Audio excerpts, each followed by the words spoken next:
They thought he'd given up.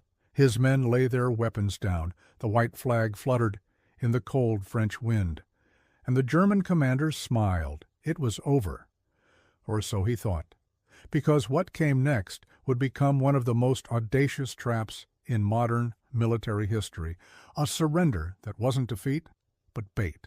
And the man behind it, General Philippe Leclerc, would turn humiliation into a masterpiece of deception that shattered 3 German divisions in a single, brutal counterstrike. Winter, 1944. France was burning, the roads scarred by retreating Allied convoys and advancing German columns. The French 2nd Armored Division, under General Philippe Leclerc, found itself cornered, outnumbered, outgunned, and cut off from supplies. For any sane commander, surrender seemed inevitable. But Leclerc wasn't like most men. When a German officer demanded his capitulation, Leclerc didn't argue. He agreed. He ordered his men to scatter into nearby hills to drop their weapons. The radio went silent. German scouts moved in cautiously, reporting that the French were breaking apart, and word spread fast through the German lines. Leclerc has surrendered. But behind the silence, Leclerc's mind was alive. Every move, every word, was part of a design he'd begun hours earlier. He wasn't giving up. He was letting them believe he had. German tanks rolled forward to collect prisoners entering a narrow valley Leclerc had deliberately cleared. To them, it was victory. To Leclerc, it was the perfect killing ground. Hidden in the ridges above, French gunners waited, their barrels covered with camouflage nets, their orders simple: hold until the last tank enters the pass. And when that moment came, France would rise from the ashes. The first German tank crept into the valley, its treads grinding over the frozen mud. Then came another and another. A column of steel and arrogance, confident the French had collapsed. The air was still, unnervingly so. Even the birds had fled. From the cliffs above, Leclerc watched through his binoculars.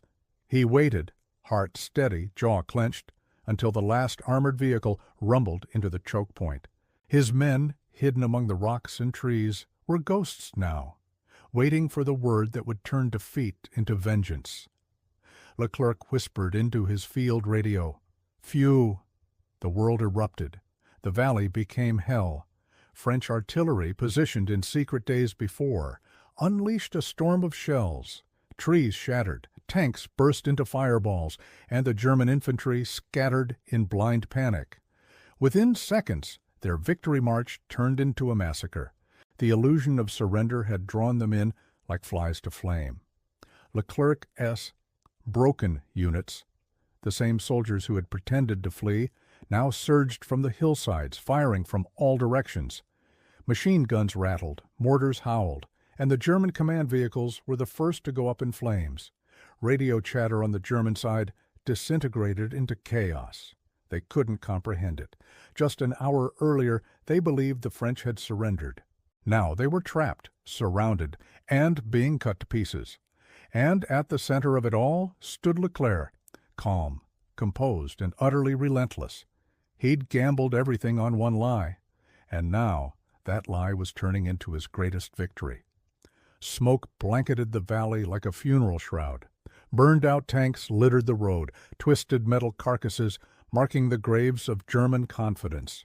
But Leclerc wasn't finished. What had begun as an ambush was now turning into a full-scale counteroffensive. He ordered his armored columns forward, charging through the same valley that had trapped the Germans moments before. French Sherman tanks thundered across the battlefield, their tracks crushing debris, their turrets spitting fire. Infantry moved behind them, shouting through the smoke, reclaiming ground that hours ago had seemed lost forever.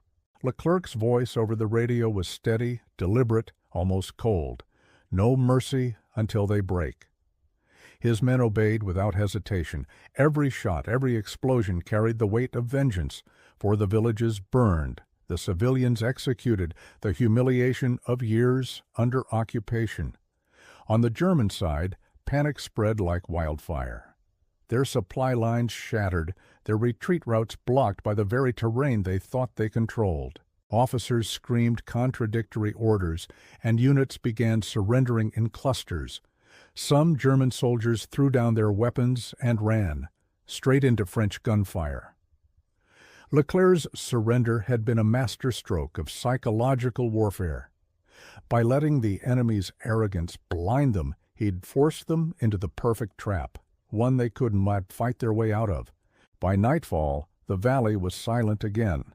Smoke drifted across the ruins of what had once been 3 proud German divisions. Leclerc stood on the ridge, coat flapping in the cold wind, watching the fires below. He didn't smile. He didn't celebrate. He simply murmured, "Now, they know. France does not surrender." By dawn, the battlefield was a graveyard of steel. Over 12,000 German soldiers were either dead, captured, or scattered into the forests. What began as a feigned surrender had become one of the most decisive small-scale victories of the war. And yet, it barely appeared in the newspapers. Leclerc never boasted about it. He refused to glorify deception or death. For him, this wasn't a story of cunning. It was a message to every French soldier who still doubted France could fight back. As his men collected the wounded, both friend and foe, Leclerc walked among them silently. The night's firestorms had died, but the smell of oil and smoke lingered. Soldiers saluted him as he passed, some with tears, others with hollow eyes. They knew what they had done here. They had not just destroyed an army, they had shattered the myth of German invincibility. German radio described it as a communications error. But those who survived whispered something different, that they'd been lured into a phantom surrender. A trap so perfect it could only have come from a man who understood both the psychology of war and the cost of pride. Weeks later, when Allied High Command learned what Leclerc had done, they called it tactically impossible. But the French soldiers who were there had another word for it: justice. And as Leclerc's division pressed on toward Germany, his legend grew, not as the general who surrendered, but as the man who turned surrender itself into a weapon. He had rewritten the rules of war, and reminded the world that courage sometimes hides behind silence, patience, and one perfectly timed lie. If this story gripped you, if it made you feel that pulse of courage behind every desperate choice, then join us here on World War Ashes. Subscribe for more forgotten stories of valor, deception, and survival from the fires of history. Leave a comment below. What would you have done in Leclerc's place? Would you surrender, or would you set the trap? Because in war, as Leclerc proved, sometimes the greatest victories are born from the moments everyone else calls defeat.